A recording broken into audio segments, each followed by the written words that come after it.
Korban di rutan untuk rutan Palembang itu 15 sapi, 5 kambing.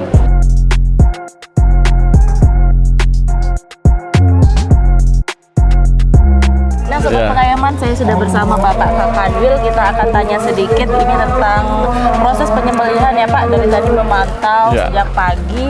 Kira-kira ini sudah sesuai prosedur belum? Iya, sesuai prosedur sudah kita laksanakan.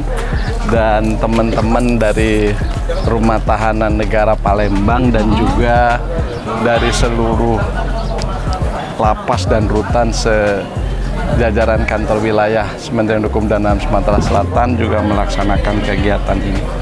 Informasinya sudah 53 sapi dan 54 kambing. Luar biasa. Nah, ini kalau kita lihat ya Pak, melibatkan banyak tim ini Pak, dari luar juga dan panitia internal. Siapa aja sih Pak? Ya, memang kita instruksikan setiap satuan kerja, baik di rutan maupun di lapas, harus membentuk panitia agar pelaksanaan ini berjalan dengan tertib dan aman.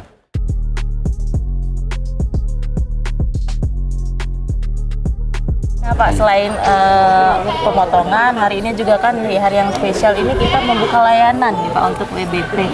Seperti apa Pak pengawasannya? Kita tidak ada cuti kalau khusus untuk pegawai lapas dan rutan.